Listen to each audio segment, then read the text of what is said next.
Welcome back to Half the Battle. I'm your host as always, Dan, your co-host Shaq. We're going to be talking UFC Tampa, Joanna Jedrzejczyk versus Michelle Waterson. And Shaq, it's going down this Saturday. It's going down tomorrow in Tampa, Florida. You got the former strawweight queen versus the woman trying to become the first mother champion in UFC history. Joanna Jedrzejczyk, the initial strawweight queen, she had that great run of fights where she beat Carla Esparza, she beat Claudia Gadelha, beat Karolina Kowalkiewicz. I mean, she goes down in the history books as one of the best strawweights of all time. And Waterson, it looks like she's been making these gains fight to fight. These last two wins over Felice Herrig and Karolina Kowalkiewicz. So she's looking the best she's ever had. From the looks of it, man, she's got that six-pack going, man. It looks like she's ready to fight. There's been no shortage of mental warfare in this fight in the lead-up, similar to Joanna Jedrzejczyk's old days, because as you know, she called the UFC a week in advance to try to make this a catchweight, try to mess with Michelle a little bit. All the speculation was that Joanna was going to miss by a few pounds. She came in under the limit today at 114.5 pounds. So you think this was psychological warfare the entire time, Shaq? It's a good chance, man. You know, Joanna she still views herself as the champ. She is a little bit delusional. There's a lot of things going on in that head of hers. So she might have been trying to play a little games with Michelle, make Michelle get a little bit more comfortable. Maybe Michelle thinks that Joanna was hurting more than she actually was. But we're going to find out on Saturday night. Absolutely, and it's a great card. Very stacked card. Going to be some action-packed fights. Obviously, you got Kron Gracie taking out Cub Swanson, James Vick versus Nico Price. Lots of fights to be very excited about. And man, how unbelievable was it seeing Israel, the last stylebender, Adesanya, not just go out there and unify the middleweight title, but knock out the great Robert Whittaker and hand him his first defeat at middleweight. Yeah, it was a great performance. Israel looked very calm. Rob came out, honestly, I don't want to say it was a suicide mission, but he honestly, was coming out there a little bit too hard. You could kind of tell right away that if you don't knock him out in this first round, then there's 4 more rounds to go, and he's going to be in big trouble. And Izzy did get him in that second round. He looked amazing. Paulo Costa's next. Man, I cannot wait to see Paulo Borrachinha Costa versus Israel Adesanya. It's going to be crazy. So to all our fans, you got to check out our sponsor, Flav, for all your CBD needs. Make sure you go to FlavCBD.com. Use the promo code BATTLE to save 10% off any CBD purchase. And man, I can already tell you, we've only been sponsored by Flav for about a week or two, but man, it's really been awesome. The CBD gummies, you got all kinds of different flavors. You got mango, green apple, cotton candy, blueberry, which is my personal favorite. And I gotta say, man, if you're having kind of a stressful day, if you're a little bit sore from the gym, you're kind of nervous about these fights coming up, 1 pack of gummies will do the trick, but they got other products too, Shaq. Yeah, 100%. Like I said last week, if the wife, the baby mama's getting on your nerves a little bit, the boss is getting on your nerves a little bit at work, or just life's getting to you in general, man, hit up Flav, use that code BATTLE for 10% off, and your concerns will go away. Now, I know with all this climate change that it's October and it's 100 degrees out there, so you need some CBD sunscreen. My boys at Flav got you covered. FlavCBD.com. Use that promo code BATTLE to save 10% off. And at checkout, let them know we sent you. They will take care of you for sure. Well, Shaq, let's break down this whole card start to finish. Because first up, in the flyweight division, we got JJ Aldrich. She's 7-3. And Lauren Mueller is 5-2. Currently, they got JJ Aldrich minus 160. The comeback on Lauren Mueller is plus 140. Well, both of them are coming off losses. Mueller off back-to-back losses. She's looking to get back on track. You think she gets it done here against Rose Namajunas' teammate Aldrich? Yeah, this is going to be a good fight. I don't want to say this is do or die for Mueller, but she is coming off the 2 losses. The fight against Poliana Botelho was in Atlanta. We saw that fight live in person. And Mueller, she got off to a slow start in those first 2 rounds. Botelho, man, that's a girl that can overwhelm you. I mean, she's a Brazilian wrestling champion. She was good on the mat as well. She's got the judo background as well. She's a very complete fighter in comparison to JJ Aldrich, in my opinion. And then the Yan and Wu fight down there in China. Look, we've seen a lot of fighters go out there to China and take these fights and look the worst they've ever had. I mean, it's like when Americans and Mueller did say that was the longest she's ever been on a plane in her entire life. She's never used to traveling like that. So when they sent her out there, it was kind of like her body couldn't acclimate, and she looked out of it, and it showed. And she tapped to that armbar, which was pretty bad. But then she bounced back. I thought she looked the best she ever had against Botelho. And a fight like that kind of forces her to raise her levels because she knows what the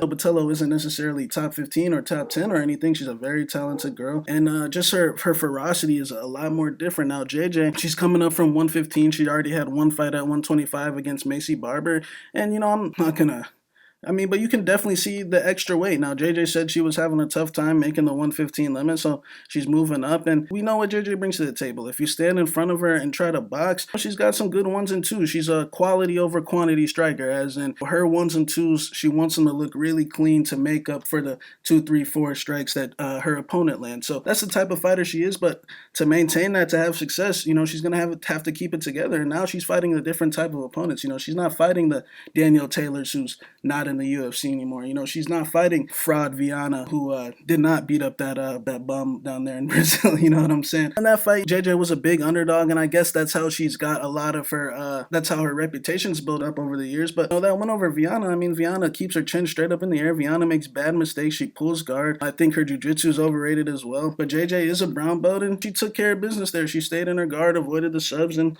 did her thing. Now, the Macy Barber fight, a lot of people can say, well, she mopped the floor with her in the first round. I just think it was a good read that JJ was making. Macy was telegraphing her kicks way too much, and she was leading in with those kicks instead of setting it up with her hands, and JJ would just time it with the straight. I mean, and then when Macy made that adjustment in the second round and turned up on her, unfortunately, Macy's power was just too much, and JJ had to take a knee, man. So there's no shame in that. She's going to bounce back, but I actually see her having a tougher time at 125. I feel like her style was much more suited better for 115.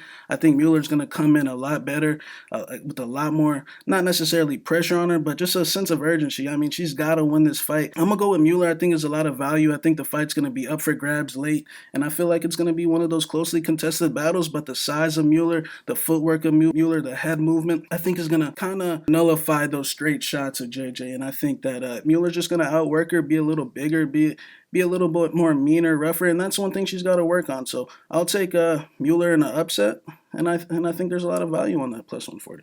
Yeah, look, JJ Aldrich, what she brings to the table is decent hand fighting. She can parry, she can throw straights, and if you give her distance and you don't try to make it a dirty fight, you don't try to turn up on her, then she can probably go out there and win a decision. Or if you're 4'11" like Daniel Taylor and you can't touch her, you're probably going to lose. But the thing with Lauren Mueller is even though she's coming off 2 back-to-back setbacks, I kind of feel like this is stylistically a good matchup for her because she's going to be able to showcase her boxing, which is her strongest asset, and not to mention she's very aggressive, which has historically given JJ Aldrich fits in the past. If you turn up on JJ Aldrich, she doesn't like it at all. If you fight at a measured pace, that's where JJ excels. And Lauren Mueller, the reason she got into the UFC, first of all, she got in the Contender Series. She was only 3-0, and the reason that she got signed, it wasn't because her technique was the prettiest. It's because the girl is super aggressive and she comes to fight. And coming to fight is usually enough to beat a girl like JJ Aldrich. So I'm going to say that it's 1-1 going into the third round. Lauren Mueller gets that third round big, so I'm going to go Lauren Mueller via unanimous decision here. Next up in the middleweight division, we got Marvin the Italian Dream Vettori versus Andrew Sanchez. Marvin Vettori is 13-3 and Andrew Sanchez is 11-4.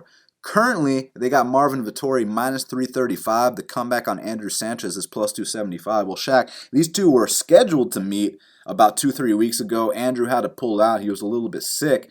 And Marvin Vettori put out a video. He started calling him all kinds of names. He said Andrew Sanchez was a bitch, among other things. Then Andrew Sanchez posted a response. And in Andrew Sanchez's response, he said, man, Marvin's so mad because his steroid cycle got thrown off. And he did test positive not too long ago. So I want to know, is Marvin going to be looking kind of off here, or do you expect another solid performance by him? We know that team at Kings MMA has all the best supplements, and Marvin Vettori is definitely a part of that. Going into his last fight against that old Brazilian Cesar Matanch, that it was a good fight for him. He had a lot of time to clear his head from the Israel Adesanya fight, in which he did fairly good, and he had a good third round, but he did have that little steroid suspension. But man, Marvin still looks jacked. But one thing about Marvin is, that is in the past that his cardio was a little bit of an issue, but lately it seems like he's been turning up in the third rounds when we talk about his fight with Omari Akhmedov, Israel Adesanya, and his last fight was the best performance he's had from start to finish in his career. And let's not forget that this kid is still a young kid.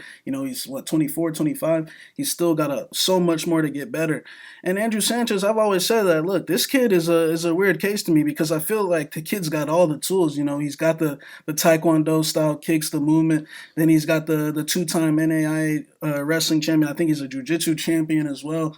And I feel like this guy just always hits a wall in the second round where he gets a little tired, and then he kind of seems like he starts to looked for a way out. But then his last fight, hey, that was the first time in a while where he's kept maintaining his composure. He stayed through and he got the win against Barry out in Canada. So Andrew Sanchez has the talent to make this fight a lot closer than the line suggests.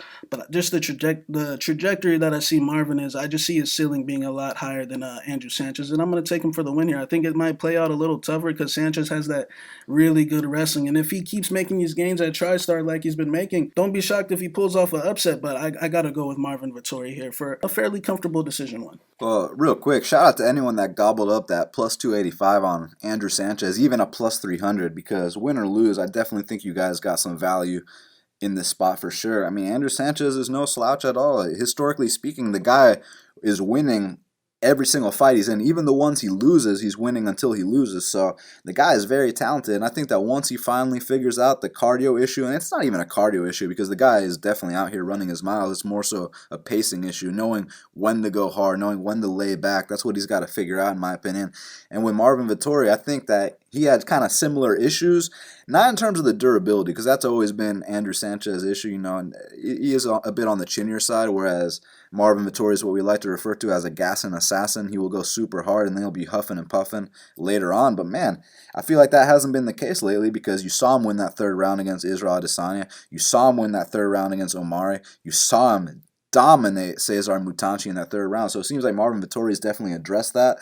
Now, those comments by Andrew Sanchez were really funny. Is this cycle going to be thrown off here with the switch? Who knows, man? I mean, the guy's tested positive before, right? But at the end of the day, I do think that Marvin Vettori is the more durable guy, so I'm going to pick him for that reason. But at the betting window, it's a dog or pass situation. Next up in the welterweight division, we got Hector Aldana. He's 4-2, and Miguel Baeza is 7-0. Currently, they got Miguel Baeza minus 220. The comeback on Hector Aldana is plus 180. Well, Shaq, Hector Aldana is obviously coming off 2 losses in a row, but they're keeping him for a reason. This guy comes to bang. This guy is not going to come out here and try to hump someone's leg and make the whole crowd boo. Hector Aldana will stand and bang until one man falls. Do you think he has a willing dance partner here with the newcomer Miguel Baeza? Yeah, Miguel Baeza is a very well-rounded prospect, 7-0. He trains out of Miami with the Ricardo Lamas' team, MMA Masters. He's a black belt in jiu-jitsu. The kid seems like he's very well-rounded to be an entry-level UFC fighter, and I think he's got Hector Aldana beat all across the board. Hector Aldana is a very tough Mexican fighter, but Hector Aldana, when you look at his history, we're talking about submission losses to Enrique Marin. We're talking about his 2 fights in the UFC. I feel like people are slightly giving a little bit too much credit. The Keenan Song fight, Keenan Song, he definitely took Keenan down twice, caught a couple kicks and put him down, but he didn't have the jiu-jitsu skills to hold him down. Keenan got right back up and eventually knocked him out. And the Staropoli fight, his face was covered in blood, with two bags under his eyes, man. So I feel like when you're honestly like at that stage in Hector Aldana's career, although he's a very tough Mexican fighter, I feel like he just doesn't have the skills to compete at this level. And I feel like even though I don't want to say has no business being in them because he's got the 4-2 record, but I just feel like he's missed so many steps of development, and I just don't feel like it's going to work out for him here. So I'm going to go with Miguel Baeza by a submission victory. I think Miguel Baeza also throws big punches. We saw in his Contender Series fight, the guy that he fought missed weight by like 8 or 10 pounds, was way bigger than him. And Miguel Baeza put on a MMA clinic against him, man. It was a very tough fight. The guy shots had a lot of sting on him, and Hector Aldana, I just feel like can get caught up in that brawling sense and taking too much damage, and I don't think his hands are that good, to be honest, either. I just don't think he has the skills to compete in the UFC, so I'm going to go with Miguel Baeza for a submission victory.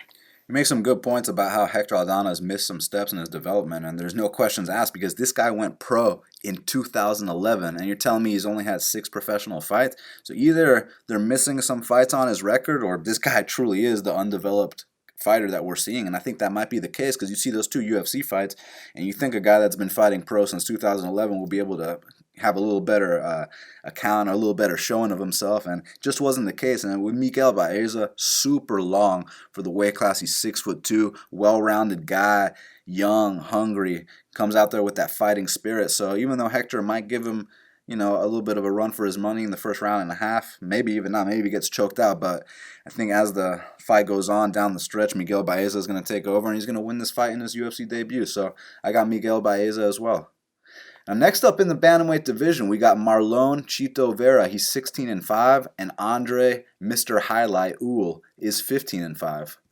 Currently, they got Marlon Chito Vera minus 155. The comeback on Andre Ewell is plus 135. Well, Shaq, I've never seen a boring Marlon Chito Vera fight, and this kid Andre Ewell has a knack for exciting fights as well. We were at his last bout in Greenville versus Anderson Dos Santos. I know you remember that crazy line flip in that one. Now here he's fighting the opportunistic finisher Marlon Chito Vera. You think Marlon gets another comeback win, or do you think the straight punches of Andre Ewell are going to be too much? Yeah, man, this is going to be a really, really closely contested fight. I feel like they got Vera. He opened up a bigger favorite. Now he's minus 155. But Marlon Vera, for the most part, he beats a certain type of guy, an aging guy on his way out, whether that be Brad Pickett, whether that be Frankie Saenz, whether that be Guido Canetti, whether that be Luigi Buren. But it seems like he kind of takes advantage of these guys on their way out. So now they're matching him up with an up-and-comer who's getting a lot better, who made a lot of improvements from the Nathaniel Wood fight. I mean, my boy Prospect Wood, beat him thoroughly. And, he had to go back and work on his jiu-jitsu. And, if you go to his IG, you can catch Andre Ewell in that gi every single day, man. He's been putting in that work. And his fight against Anderson Dos Santos, they said, hey, let's see how you do against another black belt. Well, Wood's not a black belt, but, he's tapped out Teco in the first round. But they put him again there, Anderson Dos Santos, a black belt who puts a lot of pressure on you, who can take a big punch. And look, Andre Ewell touched him up to a point in that first round. Dos Santos was on ice skates, but Dos Santos got a good chin, and he kept coming forward, and he did get on top of Andre Ewell, even mounted him, but my boy Andre Ewell used that fence, reversed him, and he showed a ton of improvements in his ground game. So now he's fighting another black belt in Marlon Vera, who, like I said, it seems like he's beating a Terpa guy, so I think he's going to have his hands full here. I actually think he's going to have to dig down deep to really win this fight, because we know who has the edge out in space. It's Andre Ewell, but Andre Ewell can't make the mistake of falling into that Spanish fighter trap, and that Spanish fighter trap is, sometimes guys like Joel Alvarez and Chito and these other guys, they let you whoop on them for a good round, and then all of a sudden they come back and they're coming after you like a crazy man. So he's got to be careful of that. He's got to make sure he doesn't exert too much energy, because sometimes when Ewell does get a little fatigued because he has so much success with his straight punches that, if the guys can't handle it, he ends up whipping their ass to a point, and then he gets a little bit tired. So he's got to be careful. But, man, I'm going to take Ewell in this one, man. I feel like Chito, we saw what happened in that Guido Canetti fight in the first round. Well, that was a little sketchy. We saw what happened when he was challenged against Douglas De Silva down there in Brazil, and De Silva walked him down. I know De Silva was on some of the finest needle injection plans the sport has ever seen that night, but what did happen, and Marlon Vera was lying very high in that fight. He was lying as high as minus 190, minus 200 in some spots. So the value's on Ewell here, but I would not count out the fact that Marlon Vera might show up even more better. He's been working with guys like Jason Perillo on his boxing. That's the department where he needs a little bit of work on is his boxing. One thing I've always said about him is he can't box, and his competition level really hasn't been that impressive. Like I said, the guys he's been fighting are all on their way out. So unless Marlon Vera's been making improvements with Perillo, and he's been training with Dos Anjos as well, I think that this is going to be a very tough fight for him. I could see it going either way, but I'll go with Ewell by a split decision. It's going to be one hell of a fight. Obviously, you guys know Marlon Chito Vera has a knack for losing that first round and coming back, and when he turns up on people, bodies hit the floor, man, and he can knock guys out, he can tap guys out, black belt in jiu-jitsu, and obviously you guys know the kind of respect I have for a guy like Marlon Chito Vera, where he was over there in Ecuador training with cab drivers, literally. I'm not making that up. And, got to the UFC off that merit alone. He was training with the tomato salesman. And then he realized how to make a change, moves to the States, and he's a completely different guy since he's been in the States. So I'm a huge fan of Marlon Chito Vera, a very nice guy as well. With Andre Ewell, I got to tell you what, man, this guy, talk about improvements. This guy's been making a ton of them, because he came into the UFC, and I even went as far as saying the guy had no ground game whatsoever. Even got submitted by Nathaniel Wood, who, the prospect, that's his name. He's a very good prospect, but Andre Ewell knew he had to make some changes if he wanted to continue fighting in the big show, and I think that's exactly what he did. That next fight against the guy who submitted Ricky Simon, Andre Ewell got full mounted twice in that fight, escaped both times, so I'm very impressed with the progression. He also got out of an armbar attempt against Renan Barão. What it seems like to me with Marlon Chito Vera is, you said it right, and I don't want to discredit any of his wins, because, I love when Chito turns up on these guys, but he really has been going out there beating a bunch of old men. But at the same time, so is Ewell, because Barão and Anderson Dos Santos are old men. So basically, they've both been beating the same kind of guys. Now it's two young guys meeting. Obviously, Chito's the younger guy here. I think Ewell's definitely going to be the cleaner boxer. He's going to be hitting him with that straight left, and he's going to have some good success there. It just comes down to what happens in that second and third round when Chito Vera historically turns up on guys. So very, very tough fight to call.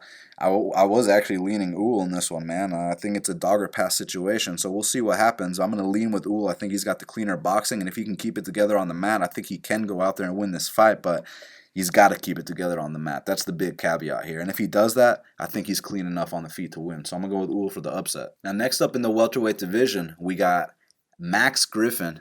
He's 15-6, and Alex Morono is 16-5. Currently, they got Max Griffin minus 140. The comeback on Alex Morono is plus 120. Well, man, both these guys are coming off wins. Max Griffin won in ATL against the Russian, and Alex Morono, ever since he switched to Fortis MMA, 2 wins in a row. Who do you think continues the win streak here? Yeah, this is going to be a very good fight. Morono opened up the slight favorite at minus 130, and Griffin the slight underdog. Now it's flipped. Griffin's the slight favorite. Morono's the underdog. I feel like Max Griffin, he's a very big guy. He likes to come out very hard, but I have concerns about his cardio and his chin, progressively. It seems like these last few fights, even in the beginning of his career, his fight with Elijah Zaleski dos Santos, he came out really hard, and then towards the end of that first round, it just seems like historically he has a tough time. That's why the Thiago Alves decision, yeah, he won that fight, but the reason why it should have been much cleaner, he was lying minus 240 in that fight, and the reason is because I'm not saying that his weight cuts are hard or anything. It just seems like towards the end of rounds he loses a little bit focus, then he gets clipped on the ear, and then he starts wobbling. And then you saw in the Zelim Emadaev fight, Zelim Emadaev coming into that spot had only had wins over guys that were 2-1, just guys that weren't UFC caliber. So, throwing him, he was lying chalk against Max Griffin. I just think that was a bad spot. And Griffin, he won the majority decision, and he won that first round very comfortably. But what happened when the fight progressed on? If Emadaev wasn't spinning like a wild man, that fight could have been a lot closer. It would have been a split if Emadaev didn't lose that point. So I think Max Griffin is a very big guy. Definitely got some size on Morono. Might even have some power on him early. But I feel like with the improvements that Morono's making, I feel like Morono was a guy that, I don't want to say he didn't take the sport seriously, but I feel like he was lacking direction, and it's all starting to make sense now. His fights against Jordan Meade, some people consider that an egg in which he got taken down and laid on for 2 rounds. When you go and look at Morono's team around him, his friends were training. Morono was the head of his own training camp. So he wasn't really getting that full preparation like how he's getting at Fortis. Now at Fortis, his last 2 fights against Keenan Song, he gets a fight of the night, and against Zach Otto, he smashes him to a point in the very first round. So I see Morono going up, and I see Max Griffin actually kind of either hitting a plateau or going down. I feel like Max Griffin's always been an average fighter, but I feel like Morono's ceiling, if he continues to make these improvements, is just flat out a better fighter than Max Griffin. I think that he can maintain his pace a little better. I feel like he's got more weapons. Max Griffin, he's been coming in with the takedowns a little bit more, but I feel like now you see Morono, now when he gets taken down, he's attacking those guillotines right away, and he's getting those reversals like how he did against Zach Otto, who is a black belt as well. So I'm actually going to go with Alex Morono here for the victory. I think he takes over this fight in the second and third rounds and puts it on Max Griffin late to get the win here. Man, it's going to be one hell of a fight. Obviously, you mentioned those improvements that Alex Morono has been making, and I got to tell you, you're 100% correct, because I bet on Alex Morono in that Jordan Meehan fight, and when I tell you that I was disgusted, when I tell you that I said I will never bet on Alex Morono ever again, I haven't yet, but I was so down on that guy that I thought there was no coming back. Well, there was coming back, because he switched to Fortis MMA in those last 2 fights. Even though we can criticize the level of competition, and I will do that here in a second, but Alex Morono 100% looked a lot better, looked more improved, looked more composed, looked like he belonged in the UFC in those fights. Now with Max Griffin, his issue has always been the guy goes way too hard too early, and then he's got nothing left, and he's very flat-footed, and he starts wobbling a lot. But on his best day, even though this is a loss, the guy can still have a fight of the night with Zaleski in Brazil and give everyone that was laying chalk on Zaleski a heart attack. So Max Griffin, he's a very big guy for the weight class, and what I think is going to happen in this fight, man, is that I think the size and the physicality of Max Griffin is going to play a factor for at least the first 7 minutes of this fight, man. At least the first round and a half. First round's going to Max Griffin. He's going to take down Alex Morono. We haven't seen these improvements in Alex Morono's takedown defense because he's been fighting guys like Keenan Song who don't shoot for takedowns, and Zach Otto, who, if you talk to anybody in Milwaukee, they'll let you know that Zach Otto ain't known for being the toughest guy from that scene. So, I see why Morono has hasn't been getting taken down. I see why those past issues haven't been coming back up, but I think they will come back up here because I think Max Griffin is going to try to implement that Jordan Meehan game plan, try to take this guy down, try to steal rounds that way, and try to not let him get into that crazy brawl. So I think the first 2 rounds are going to go to Max Griffin, but that 3rd round, that's when Griffin is going to be a little tired. That's when Morono is going to turn up. If you have money on Morono, in that 3rd round, you're going to be screaming, "Come on, Alex! Finish this guy!" You know what I mean? He's going to be throwing spins. He's going to be doing the whole bit. I think he goes out there and wins that 3rd round. If it's a 10-8, we might be looking at a draw, but I think it's going to be a 10-9. I'm going Max Griffin via 29-28 unanimous decision. Now, next up in the flyweight division, we got Deiveson, Dice Duguera, Figueredo, Alcantara. He's 16-1. And Tim Elliott is 15-8. Currently, they got Deiveson Figueredo minus 190. The comeback on Tim Elliott is plus 165. Well, Shaq, Deiveson Figueredo opened minus 210. Now he's minus 190. A lot of action been coming in on the fan favorite Tim Elliott, who, by the way, is coming off an ACL surgery. You think Tim Elliott gets back to his funky, scrambly ways here against Deiveson Figueredo, or is it going to be another one in the win column for the God of War? Elliott's a good, fun, entertaining fighter, good scrambles, college wrestler. Deiveson Figueredo, the adjustments that he made from the Formiga fight, the Formiga fight, he kind of laid an egg in. He was chalk. He got taken down every round, couldn't get back up. Formiga's a world-class grappler. I don't think Tim Elliott's on that level. Deiveson Figueredo is actually the black belt here. Elliott's a blue belt, but, he's got the scrambles and whatnot. But I feel like what really is going to separate them is when Deiveson gets him out in space. I know Tim's funky and he likes to come from all these different angles, but if you do that against Deiveson Figueredo, I see him getting bruised up very badly. I feel, as in bruised up, I mean whenever Deiveson hits him, he's going to feel it. And I feel like Davison's the most powerful flyweight on the roster. We know that his weight cuts are very big, and I feel that Tim Elliott's going to be a little bit rusty, and I feel like the initial version of Tim Elliott really was just hit or miss. I mean, look at his level of competition. His last one was over Mark De La Rosa, who took the fight on short notice, who can't get up off his back. We've seen that time in and time out. Then his fight before that against Ben 10, he got finished in the first round. The best Tim Elliott was the one that fought DJ, but I feel like it's been a considerable drop-off, and now he's coming off an ACL injury, so I think there's going to be another drop-off, and I think that the improvements that Deiveson made in his wrestling against Pantoja, the big worry going into that fight was what happens when Pantoja takes him down? Is he going to get back up? Nah, it was Deiveson that was taking him down. So I actually think Deiveson might take Elliott down, whose takedown defense is average at best. And I feel like Deiveson's going to get a very comfortable win here. I'm actually going to say by finish. I think he pounds Tim Elliott, bruises him up, and just roughs him up, kind of similar to the John Moraga fight. I feel like this is going to end very viciously. I got a lot of respect for Tim Elliott. Very exciting guy. To go off the Ultimate Fighter, you're fighting these guys who are on the exact same level as you. Then all of a sudden, you're fighting Demetrius Johnson, and you take him to a 5-round decision. Very impressive. I like the guy. He even won the first round. And also, I've been a fan of Tim Elliott for a long time. I remember that clinic he put on Jared Papazian back in 2012. I watched that shit on my computer on Fight Pass. You know what I'm saying? And I was a fan of him back then. The guy's going out there throwing cartwheel kicks. He'll do backflips. He'll do the whole bit on the mat. Very unorthodox. I like Tim Elliott a lot.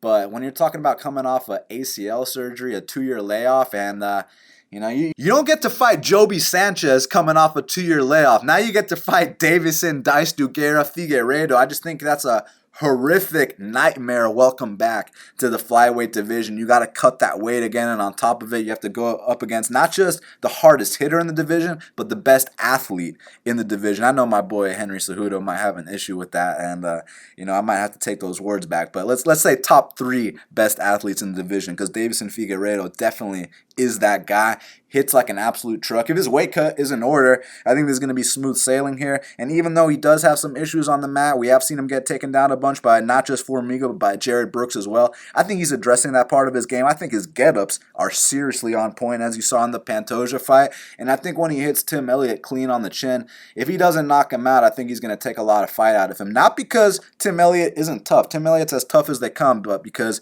I don't think Tim Elliott's ever been hit this hard. I'm going to go with Dice Duguera here for a dominant victory. Now, next up in the lightweight division, we got Thomas Gifford. He's 17-8, and Mike Beast Boy Davis is 7-2. Currently, they got Mike Davis minus 260. The comeback on Thomas Gifford is plus 220. Well, Shaq, everybody remembers Mike Davis' fight on Contender Series versus Sodiq Yusuff. It was considered the fight of the season. And with Thomas Gifford, very scrambly guy, known for his guillotine. Went out there, lost a decision in his UFC debut to Roosevelt Roberts. He's looking to bounce back here against Mike Davis, who takes this fight on short notice. Which way you leaning? Mike Davis, he had the fight scheduled in Denmark against Danny Henry. Now he's taken, he couldn't make that fight. Now he took a couple weeks off, I guess. Now he's jumping into this fight with Gifford. Gifford's a 6'3" lightweight, very tall, long. I actually think Gifford has a lot of potential if he can clean up some things in his wrestling and his striking. And he's been training at Factory X in Colorado. I feel like that's one of the best gyms out there currently, up there with Fortis and City Kickboxing and all those other gyms. So I feel like we're going to see a much more improved version of Thomas Gifford. And how I see this fight going is Davis, obviously, on paper, he has the boxing edge, the striking edge. We remember his fight with Sadiq Yusuf. Gifford is one of these guys where when you get in there with him, it's going to be totally different. His length is going to create a lot of problems, and Gifford's a guy that ain't going to back down. He's from Arkansas. He's got a lot of pride about himself, and I think basically what's going to happen is Gifford's going to give him a lot more trouble on the feet than Davis is expecting. I feel like Gifford's going to come out there and force him to take an inadvertent shot, and then I think Davis is going to get guillotined somewhere in that first or second round. Wow, so we got Shaq going for the upset, and I can see it. I mean, Thomas Gifford, very opportunistic finisher, seasoned as well, a lot more fights on his record than Mike Davis, and you shoot in there with the head on the outside, you're not protecting your neck, he will snatch up that guillotine, no questions asked. But Mike Davis, even though this is short notice, he was already in camp training to fight Danny Henry. I don't know the exact reason he was pulled off that card. Danny Henry was pulled off as well, and then it became Giga Chikadze versus Brandon Davis. That replaced the fight. So if anyone knows why Mike Davis was pulled off that card, just let me know, because if it's injury related, I would love to know. But at the end of the day, I just think that Mike Davis is probably cleaner than Thomas Gifford everywhere. And if he doesn't get caught with that guillotine, I think he comes out here and wins. I think his wrestling background and his boxing background are strong enough to keep his cool throughout this fight. So don't get guillotined and you win this fight. I'm going Mike Davis via decision. And next up in the light heavyweight division, we got Devin Brown Bear Clark. He's 10-3, and Ryan Superman Spann is 16-5. Currently, they got Ryan Spann minus 150. The comeback on Devin Clark is plus 130. Well, Shaq, Devin Clark gets counted out every single fight because we all remember what he used to be like, the spastic guy with no direction that got knocked out by Alex Nicholson. But I got to tell you what, the kid's definitely been putting in work, went out there, dropped Rakic twice, albeit ended up losing the fight. But to go in there and drop a guy like Rakic twice, it shows me that Devin Clark is making big improvements. You saw his subsequent fight against Darko Stosic, went out there and won. And with Ryan Spann, I've given this guy a lot of heat in the past. I remember that Alex Nicholson fight where I thought he was on the verge of losing. Even some other ones, the Carl Roberson fight, I thought that Ryan Spann was never going to pan out. But since he moved up to 205, now granted the Carl Roberson fight was also at 205, aside from that, his 205 move has been the best thing he's ever done for his career because this guy's been looking a lot better. I used to be very worried about Ryan Spann. I used to think he was one of the chinniest guys out there on the regional scene, and for that reason I thought he was never going to make it to the UFC. But the guy is definitely put his head down, grinded, has a great connection at Fortis MMA. Now he's got his boy Uriah Hall down there with him, and I think that he really has a nice connection, whereas Devin Clark, he's always been John Jones' right-hand man, which is a good thing and it's a bad thing. You're getting to work with the best in the world every single day, but that doesn't mean that you're the best in the world. And this fight's going to be very interesting. It comes down to Devin Clark's composure. If he starts to finally know when to pace himself, stop being so spastic in there, I think he does have the tools to come out here and beat a guy like Ryan Spann. But the thing with Spann is he's also huge for the weight class. He's also opportunistic. And, man, he finds ways to win these fights in a more mature fashion than he ever has in the past. So I've been very impressed with Ryan Spann. But I'm actually going to go with Devin Clark here, man. He's a guy that I've been hard on in the past. I've given him a lot of heat, but he's proven me wrong. He's shown some big improvements, and I think that if he doesn't come out here all spastic, if he keeps his composure, I think he can win by decision or by knockout here. So I'm actually going to go with the upset. I'm going to go with Devin Clark here. You make some good points. Clark has been making improvements training with John Jones. I mean, he's been shadowing John Jones for a couple of years now. And his last fight against Darko Stosic was definitely a good step in the right direction as well with the fight with Rakic. Both these guys are former 85ers, and they moved up. And I'll tell you what, Clark coming up from 85, he's a much more faster 205er. That's why he was able to blitz ratchet like that. He wasn't used to speed like that. So Clark definitely has that going for him. And Spann kind of has that going for him as well. I'll tell you what, Spann's probably one of the more well-rounded guys at 205. I mean, the guy can do everything. He's got the grappling. He's got the boxing. It's just about his mindset and pass usage at 85. And now he's with his new team. I feel like Safe has instilled a lot of confidence in him. So the big fundamental difference here, the difference with the Spann fight than the Darko fight is Darko Stasic doesn't have the volume to really make Devin Clark be spastic. Darko Stasic is a very muscular guy that has a low volume rate. And Darko Stasic kind of let him off the hook in times, in spots where, other guys would be throwing more volume to test the chin of Devin Clark. So I think that's what's going to happen here. I feel like Clark's going to come out here and, look how he always looks. Big, strong, powerful. I don't think he's going to have much success with the takedowns. I just see Spann being too much bigger. I think he's got the size advantage here. Clark is live for a knockout. That could definitely happen, but I actually think Spann gets the knockout. I think Clark makes a mistake trying to close the distance, and I think Spann puts him up. Now, next up in the middleweight division, we got Eryk, your boy Anders, he's 12-4, and Gerald GM3 Meerschaert is 30-11. Currently, they got Eryk Anders minus 160. The comeback on Gerald Meerschaert is plus 140. Well, Shaq, I don't think I've ever seen a plus number next to Eryk Anders' name. Once again, he is the favorite here. This is his return to middleweight. He moved up to light heavyweight for a bit here. You think he has a successful return against the black belt Meerschaert, the former Sachs player? Gerald Meerschaert, he's one of these tricksters at middleweight. We know that he's got over, 20-something subs on his record. He's been a pro fighter since he was a teenager. The guy's as tested, as experienced as it could get. And Eric's going back to 85, man. It was kind of intriguing to me, because it seemed like 205, what was his record, 1-1? I guess. And the Mamouche fight, beating Mamouche really, I guess, doesn't mean that much. So, now he's back at 85, but at 85, Eryk struggled to pull the trigger. I mean, now he's going to cut that weight. I definitely have some question marks, but I definitely think as far as this matchup, I feel like Eryk matches up very well against submission-type fighters or black belts, or, whether it be Mamouche, whether it be Rafael Natal, whether it be Maluco Perez, now it's Gerald Meerschaert. I feel like he does very good against that type of fighter. I think he can just out-muscle those guys, and it's very hard to sub a guy with no neck. So I feel like Eryk Anders, this fight is tailor-made for him, and I think he gets the finish win here, somewhere in that second round. That was a very good breakdown, especially about the styles that Eryk succeeds against versus the styles that he doesn't. I mean, if you're out there like Machida or Elias, you're running away, you're not fighting him. Eryk doesn't do that well. Or if you're too fast like Khalil Roundtree, then that's too much as well. But I think that when you're a slower, unathletic guy who... I mean, look, Gerald Meerschaert, we're not going to discredit him. He's not a one-trick pony. He's won fights via knockout and via submission. He's a finisher, but I think that the athleticism difference is actually huge here, and I do think that this is one of those fights where Eryk is the faster guy. So as long as Eryk doesn't get submitted or doesn't get dominated on the mat, I think he has a very good chance to come out here and win as a favorite, so I will pick him outright as well. Now, next up in the lightweight division, we got Luis Pena. He's 7-1, and Matt Frevola is also 7-1.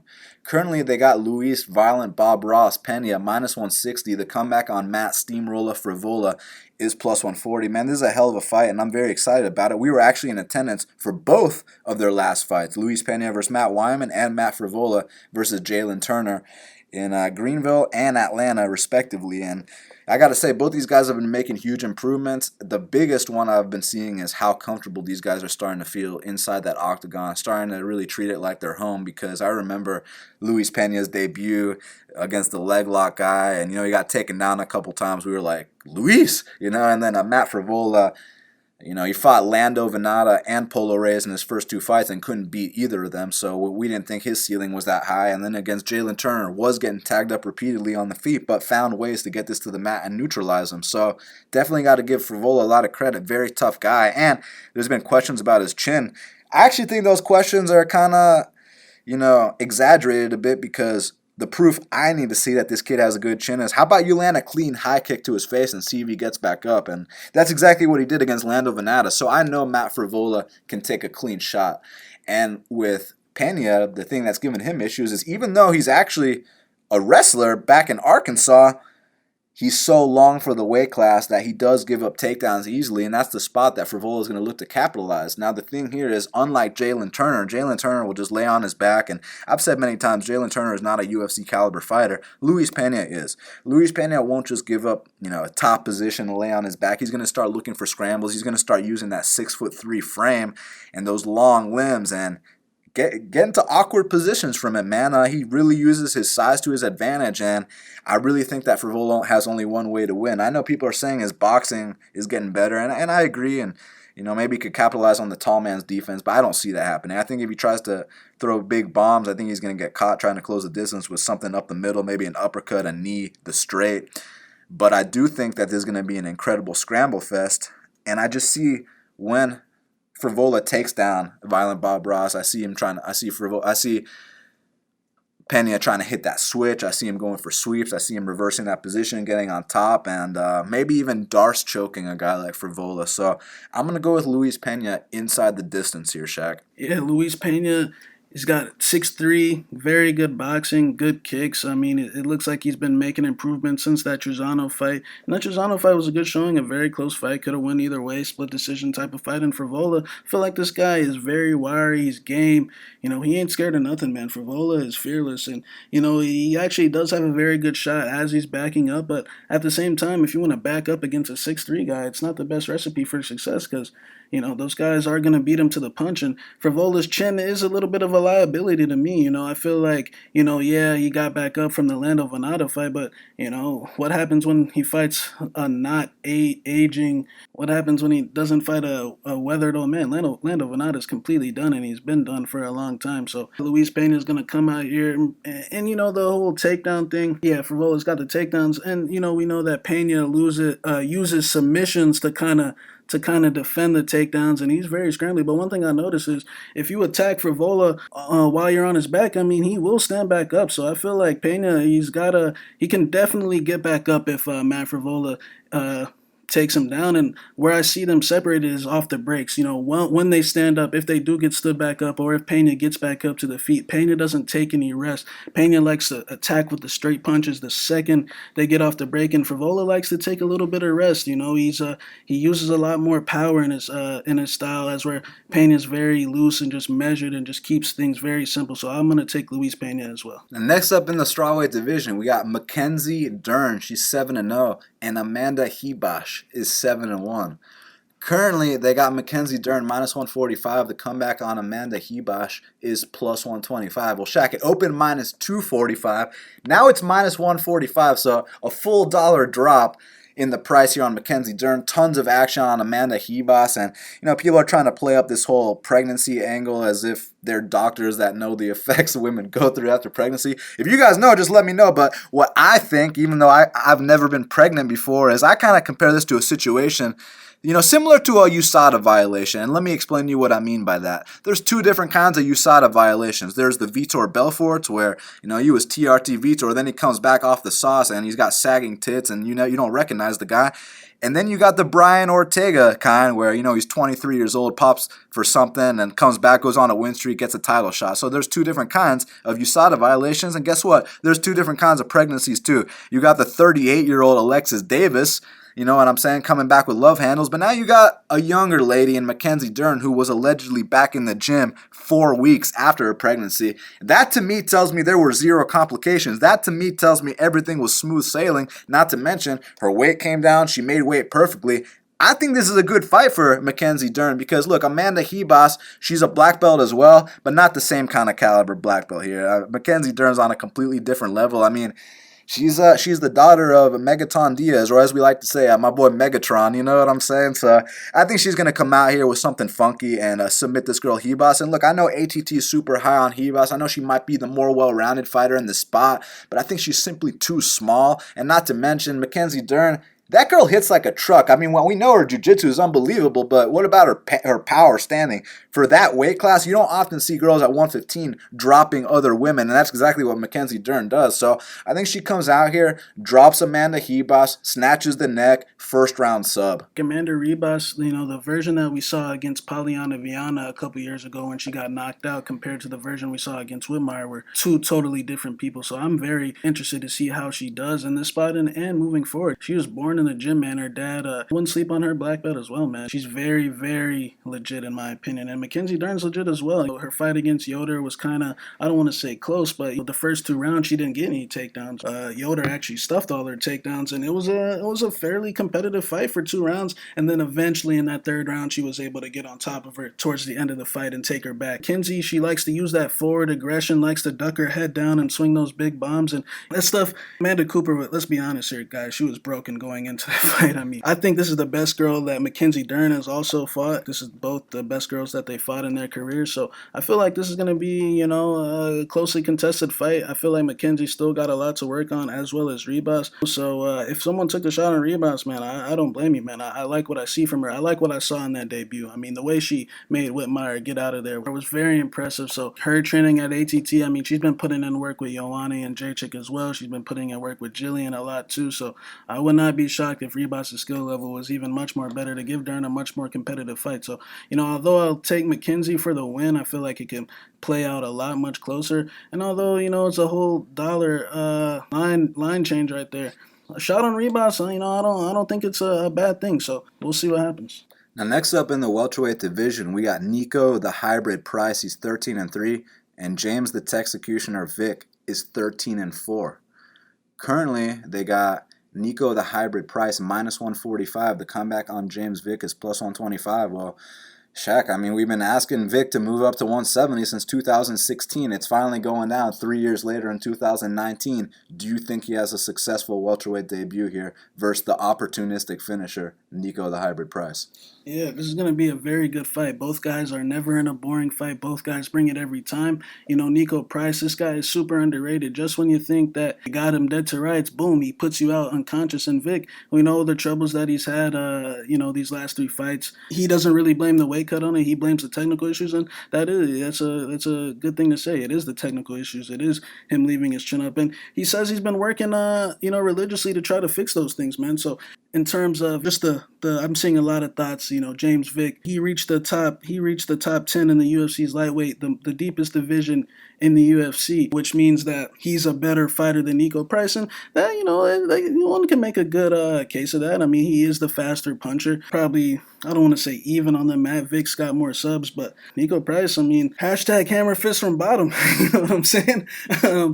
I mean, the shit this guy does, I mean, he's a nut job. And yes, they've been knocked out in 2 of their last 3, but I still feel like they're different type of knockouts. And yeah, we can look at paper and say all this and that, but one guy wasn't able to move when he got knocked out twice. And, Nico Price, right after he got knocked out against Jeff Neal, he got back up. And Jeff Neal and James Vick are just 2 different caliber fighters, in my opinion. I feel like James Vick definitely has the range, and I feel like he has more punches to win a decision if he can get back to his point fighting style where he moves, throws his side kicks and his teeps and uses his straight punches to stay at distance. But I'm just not sure if he has the focus to I just feel like his mindset is a little bit wavered at this point, So, and I feel like Nico's mindset has never wavered. So I'm going to go with Nico Price here for the win. But I think Vick, he could get the win here. But I'd like to see more people going against Vick in the betting lines in this spot. But it seems like more people are on him. So I'm going to go with Nico Price. I feel like it could go either way. But I'm just still have doubts if Vick can take that overhand, right?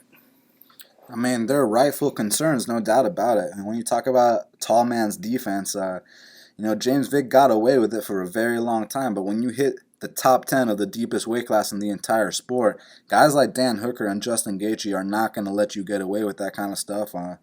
So that's just what happens when you face world-class competition and you have those technical deficiencies. Now, he says that he's been working to fix them, and I think to an extent he will fix them, similar to how a guy like Diego Lima really worked that shell game, or even an Overeem. They learn how to work around their chin. I know other people will compare it to a Rockhold, where they might say it's already a done deal. It doesn't matter what he does, and maybe you're right, maybe not, but I do think that at least set yourself up to win by addressing those technical issues. So he moved to Thailand for about 6 weeks, did this whole camp there, says he's been working religiously on keeping his hands up and his chin down. Basically says that every single time he'd lift his chin or drop his hands, the Thai trainers would slap him in the face hard as hell. So hopefully that's been drilled in him, because when you're talking about a guy like Nico Price, he might get teed off on for a little bit, but when he decides to turn up, he tends to turn up and he drops a lot of the guys he faces. Now, Shaq is right that Jeff Neal and Razak Al Hassan are on a completely different level than Vic in terms of just their power and all that stuff, but Justin Gaethje and Dan Hooker on a completely different level than Nico Price. So I kind of feel like Vic and Nico have a bit of a even playing field in a sense here. And I also think that Nico's distance closing abilities are nowhere near as fast as guys like Hooker and Gaethje. So this is going to be a really great fight while it lasts. And I think that Vic is going to get the better of the stand-up exchanges with that straight right, with those teeps, keeping it on the outside. And I think that Nico Price is going to get fed up with that. He's going to try to close the distance with some big bombs. And if he does not land the finishing blow on James Vic, I think he will get finished trying to close the distance. I think that Nico Price is not the kind of guy to sit back and let someone dictate the pace. Nico Price, if he starts to feel threatened, he will start to charge you, and I think that's going to be his undoing. I think it's going to be a first-round knockout for James Vic. I think he makes a successful move up to 170 pounds. Co-main event of the evening. In the featherweight division, we got Cub Swanson. He's 25-11, and the son of Rickson Gracie, Kron Gracie, is 5-0. Currently, they got Kron Gracie minus 165. The comeback on Cub Swanson is plus 145. Well, Shaq, this one opened, similar to Mackenzie Dern, this one dropped $1 as well because it opened minus 265 for Kron Gracie. Now it's minus 165. A ton of action has been coming in on Cub Swanson. Now, both guys are black belts, but there's quite a difference in level of the black belt they are, because when you talk about Kron Gracie's black belt, I mean, this is a guy that went out there and submitted Gary Tonin in pure jiu-jitsu. Do you understand what I'm saying? And by the way, did you know my boy Gilbert Durinho beat Kron Gracie in jiu-jitsu? Yeah. Kron's beat some UFC guys in jiu-jitsu too. He beat Manil Dariush. Serginho beat Kron. Yeah, Serginho's a big boy. But Kron's jiu-jitsu credentials are very serious here. Now it comes down to how does that translate in MMA. We know Cub's been submitted a million times, granted by fighters who are way more developed than Kron. You know, Max Holloway is a more well-rounded fighter. All these guys are way more developed than Kron. But that being said, do you think Cub Swanson is washed up enough to where he will lose to a 5-0 guy Saturday night in Tampa, Florida? Cub, I think it's pretty clear he's washed up. I mean, how many has he lost in a row? 4. Granted, those are to Ortega, Moicano, Frankie, and Shane Burgos, who's an up-and-comer. You know, his last fight with Burgos was a lot closer on the scorecards than the rest of his other fights, and that's because I feel like Burgos is just out there playing around a lot, man. I can't wait for Burgos versus Mr. Finland down here in MSG coming up here soon, but it just seems like Burgos was out there going through the motions, playing around with Cub a lot, and he made the fight seem a lot much closer than it really was. And granted, Cub Swanson, you know, the last thing to leave is the power.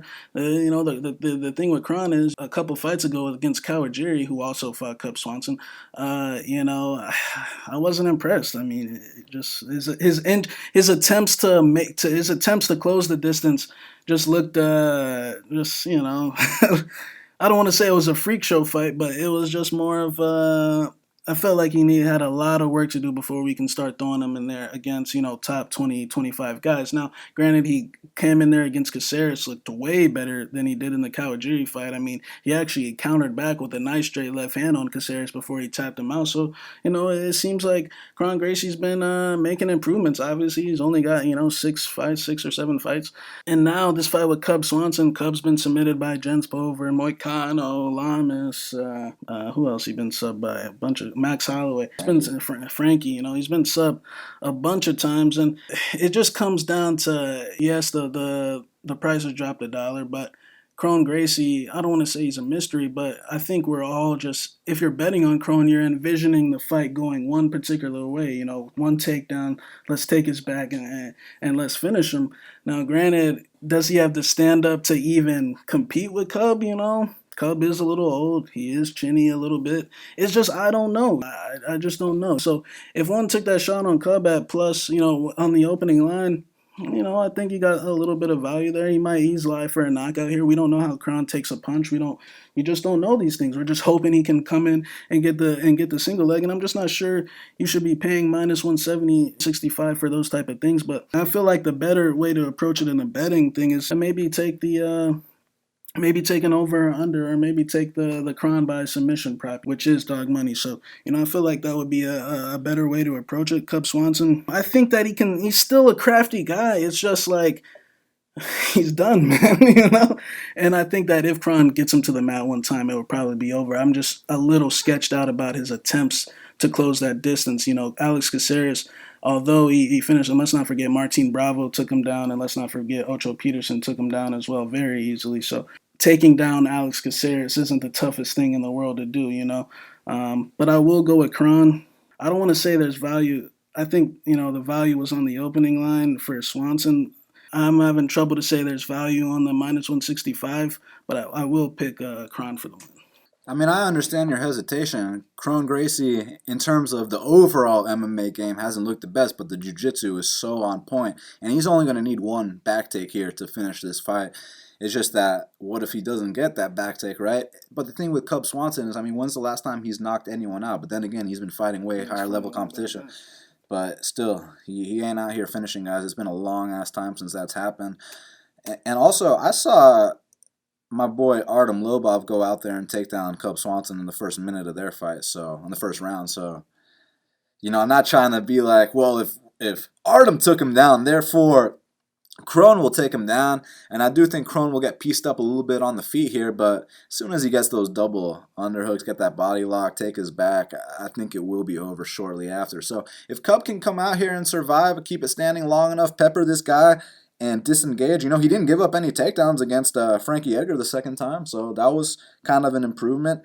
And in that last fight against Shane Burgos, I expected Burgos to go out there and knock out Swanson. It looked to me like Swanson won the first 7 minutes of that fight. But this is a completely different matchup. What I like about Kron is he's not delusional in terms of his skill set. He might be delusional in terms of certain views, but no, I'm kidding. But he's not delusional in terms of his skill set. He knows that he's out here for one reason only, is to represent jiu-jitsu. I mean, basically, when you're talking about a Gracie, these are the kind of guys that tell the you don't know shit about boxing guys that they don't know shit about boxing. You understand what I'm saying? So I think Kron Gracie takes his back and chokes him out in the first round. Main event of the evening. In the strawweight division, we got Joanna Jedrzejczyk, she's 15-3, and Michelle the Karate Hottie Waterson is 17-6. Currently, they got Joanna Jedrzejczyk minus 335. The comeback on Michelle Waterson is plus 275. Well, Shaq, I know in their primes, Joanna goes out there and mops the floor with Michelle Waterson, no questions asked. Do you think a past her prime Joanna that's lost 3 of her last 4 can defeat the best version of Michelle Waterson we've ever seen here? Joanna Jedrzejczyk, she's got that high volume Muay Thai style. It's very disciplined. It's very strict. The issue we've always had with Joanna in the past has been her chin. We've seen her wobbled several times, whether it be to Gadelia, Carolina, Rose Namajunas, Valentina Shevchenko. I mean, she does get wobbled a lot. Now, Waterson ain't known for her boxing too well, but she is known for those side kicks and that head and arm throw. I don't know if it's going to be enough. I think Joanna is considerably the better fighter, but when I say that, you got to know the state that Joanna's in. Yeah, she made weight today, but we don't know the lasting effects of her making weight. Is her chin going to be the same? And I've known in the past that she's been struggling to make weight ever since the Jessica Pena fight. And there's a video on YouTube that you can go see. I mean, that was some years ago where they were trying to pull her out the tub and tell her everything's okay, Joanna.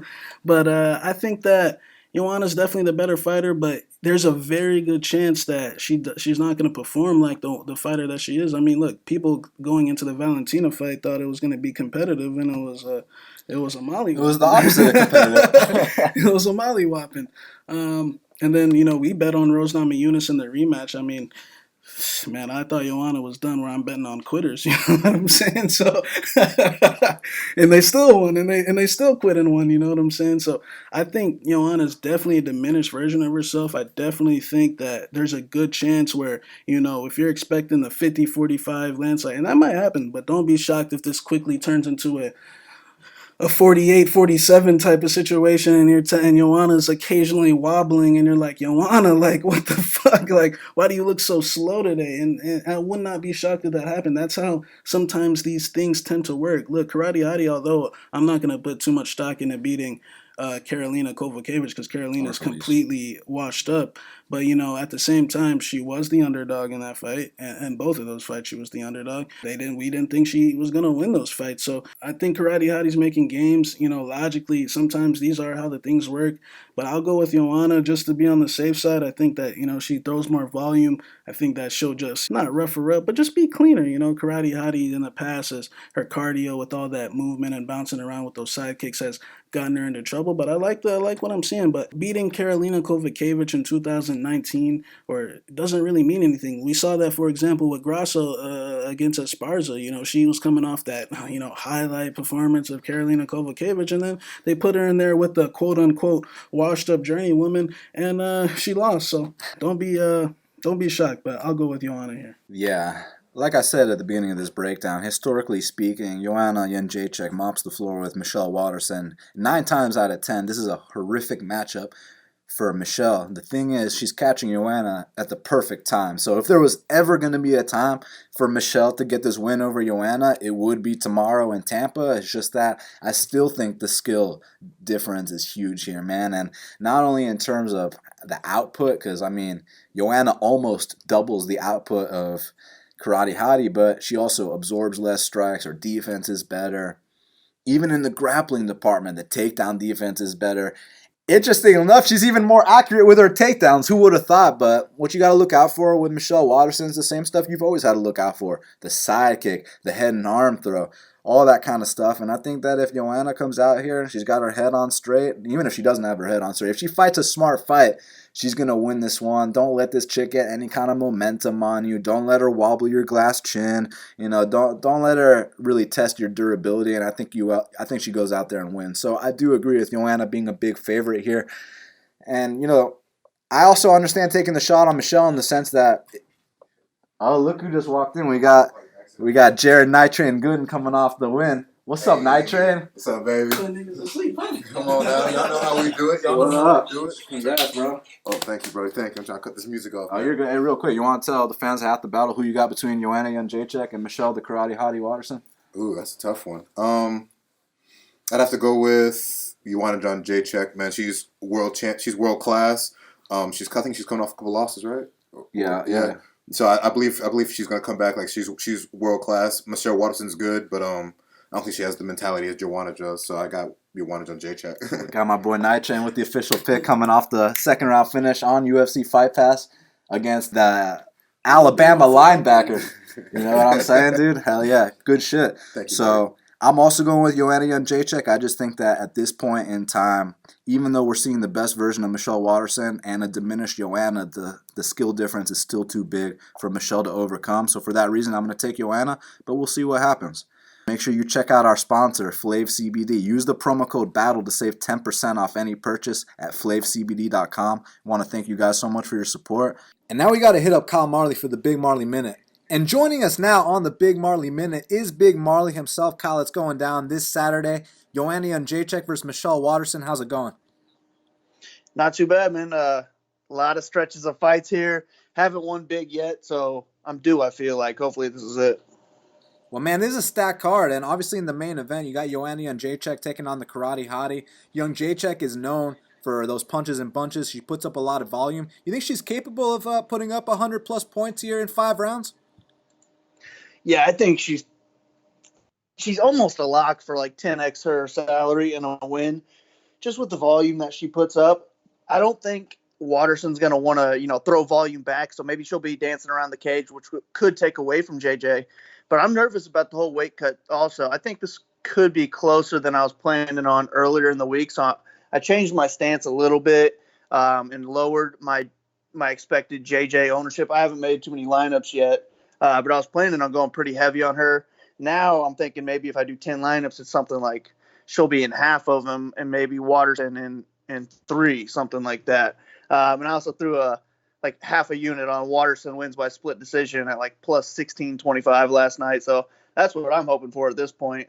But if I didn't hear any of this weigh-in stuff and having flashbacks to that first Rose fight, I would have thought JJ would be a lock, and most of my lineups here win like a clear 49-46 volume striking based fight. So maybe that's still what'll happen, but I'm a little I don't know. I just don't know anymore. So I'm looking forward to seeing how this plays out. No, I feel you 100%. I mean, this is the best Michelle has ever looked, and Joanna, is clearly, she's talking about other things. She's talking about being a businesswoman and this and that, and that's not very Joanna-like. So I'm very interested to see how she performs for sure. So, man, co-main event of the evening, Crone Gracie, the son of Hickson Gracie, is taking on Cub Swanson.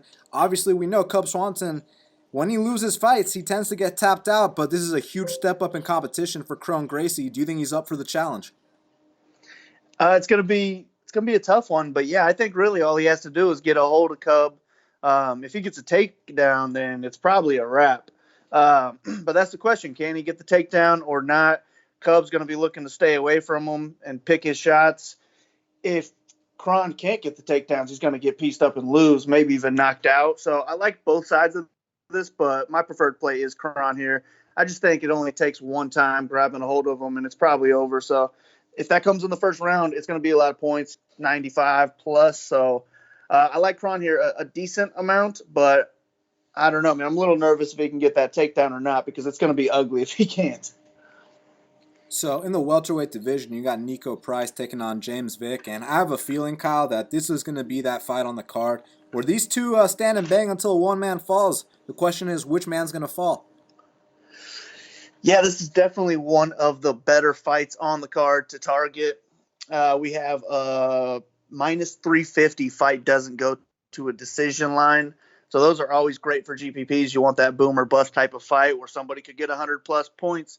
And at these guys' salaries at 8,400 and 7,800, they're going to be on the optimal if this fight ends in the first or second round, because that price is just too low for somebody to get 100-plus points and not win somebody the 25K. So I'm going to be targeting this pretty heavily, but more so on the price side, just because we've seen the Vic issues. The chin issues on Vic, and Price has some serious power. Maybe he's even the heaviest puncher Vic has faced so far. So I think Vic's the better overall fighter here, and if he doesn't get knocked out, he probably wins. But if Price wins, it's almost always by a knockout, so he's going to score highly in that case. So he's the one I'm going to be targeting more in this fight, and he's probably one of my preferred plays on the entire card. So speaking of a fight where you think there's going to be a guaranteed finish, this next one between Mackenzie Dern and Amanda Ribas, if there's no finish, I think there's going to be a lot of scrambles. There's going to be a lot of takedowns. Which side are you leaning with? Because I see that there's been a lot of action on the underdog here. I'm leaning towards Dern here. But yeah, we're going to need a lot of grappling points for this to score highly, or a finish, of course, because if this just stays standing and the grappling cancels out, this is going to be a boring, sloppy striking match where neither one of them is going to score highly. But you got to think this is going to hit the mat at some point, and I think Dern's the better grappler. So she's the one I like here. And at 8,300, I definitely like that price tag. I'm just worried about her having the kid 4 months ago. I don't even know how the body is ready to be fighting at this point.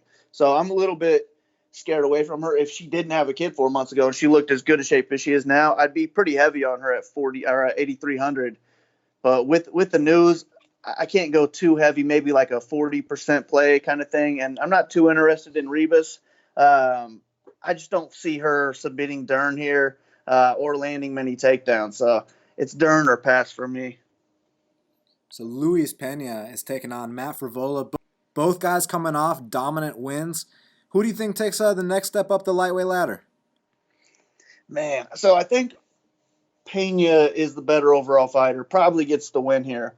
But the salaries at $9K for Pena and $7,200 for Frevola, I would rather just take the dog, because it's going to be a way easier path to that $25,000 lineup for Frevola at that price than it will for Pena. And he's going to be the one looking for takedowns, I think. So if he can land multiple takedowns each round, he can get close to 100 points here in a win. And at $7,200, that's going to put him on the nuts lineup for sure. So I definitely like Frevola a good bit here as the underdog. I'm not going to cancel out Pena either, because he's just impressive. He might not even need a finish to pay off that $9K price tag, but I feel like if we're paying that much, we're really hoping that he gets a first or second round finish, and I just don't think that's going to be the case. So he's my pick to win, but Frevola is my preferred play here on DraftKings. And last but not least, you got Ryan Spann taking on Devin Clark. These are two guys that have really come a long way, and now they're emerging prospects in the light heavyweight division. The question is, who continues the win streak? It's another fight I like a lot on this card. I like Clark, actually, to get the upset here. He's super cheap, $7,400. He should be looking for takedowns, and I think he can get a lot of them in this fight. And even if he wins by a decision, he's going to pay off that $7,400 with the grappling that we should see from him. So he's my preferred play here. But even picking against the favorite, if Spann wins, he's going to score highly because it's probably a knockout. So at 8,800, I just think he's going to pay that off because it's maybe even first round finish. That's 100 plus. Could put him on the 25K lineup. This is almost an all-in fight for me. But on a card where there's some favorites I'd like to get up to. If I'm picking the underdog here, I have to lean with Clark as my preferred play, even though he doesn't have the ceiling of Spann. Just give me any underdog that can win with a decent score here, and I'm hoping I can get the right combos with that. So hopefully Clark gets the upset here. Well, Kyle, that's why you're the DraftKings guy for Half the Battle. It's going down in about 24 hours in Tampa, Florida. They can follow you at Big Marley 3. Your bets and your write-ups are available at bestfightpicks.com. Yes, sir. Got 3 bets over there for you guys. They're all plus money. Hopefully you sweep this card, and we have an epic Saturday. So good luck to everybody listening. Good luck to you too, man. And Shaq, let's talk about the fight to watch and the fighter to watch. So what is the fight to watch for UFC Tampa? My fight to watch is going to be Luis Pena versus Frevola. You know, we got 2 up-and-coming lightweights, both 7-1. And seems like both guys are getting a lot better. You got a 6'3" guy versus a shorter guy. One seems a little bit more tenacious than the other one, but one seems a little bit more technical than the other one. So I think that's the fight to watch. Definitely going to be one of the fights to watch for me. The fight to watch is Nico Price versus James Vick. Remind me the last time that Nico Price or James Vick were in boring fights, because you can't. I think someone will get finished in this fight. I've been saying that James Vick should move up to 170 since 2016. You can go back to Half the Battle and hear me tell him that he needs to move up to 170. Well, finally, he's taking our advice. He's taking on the very tough Nico Price. I think that this fight will not go the distance. So for that reason, Nico Price versus James Vick is my fight to watch. Well, Shaq, who is your fighter to watch for UFC Tampa? My fighter to watch is going to be Mackenzie Dern. Mackenzie Dern, she's coming off this pregnancy. And, you know, it seems like a lot of people are counting her out, but Mackenzie's one of the most hyped prospects that we've ever had hit the strawweight division in a long time. And if she can get this win, man, don't be surprised if they fast-track her up to fighting girls in those rankings. You know, they've been giving her the gatekeepers like Yoder and Bobby Cooper. And if she can come out here and beat a fellow prospect like Ribas, I think she'll get a ranked opponent next. Yeah, and I'm also going to go with a jiu-jitsu player, but mine is going to be Kron Gracie, the son of the great Rickson Gracie. I mean, when you talk about Rickson Gracie, when you talk about the kind of pressure Kron has to live up to, Kron Gracie's going to have a lot of pressure here. He's the son of Rickson Gracie. If you know anything about Rickson Gracie, this guy retired undefeated in MMA, which is unheard of. Granted, he only had 13 fights documented. He only had 13 documented fights, but who knows about all the street fights he had to prove that Gracie Jiu-Jitsu was the #1 form of fighting. So the reason I'm bringing that up is because Kron has a serious responsibility and a serious weight on his shoulders to not just come out here and win, but to come out here and represent that family name. And what representing that family name means is not standing and banging with Cub Swanson, but trying to take his back and choke him out in that first round, keep that Gracie legacy alive. I mean, his dad, Rickson, is not just, he didn't just retire undefeated. He's also a red belt in jiu-jitsu. If you know anything about jiu-jitsu, that means that he's gone through 8 degrees of being a black belt, and now he's a red belt. He's been a black belt for over 60 years. That's some serious shit. Kron Gracie has that to live up to, and I think that if he takes Cub Swanson's back, he will choke him out. For that reason, he is my fighter to watch. Well, Shaq, we did it. It's going down this Saturday in Tampa, Florida.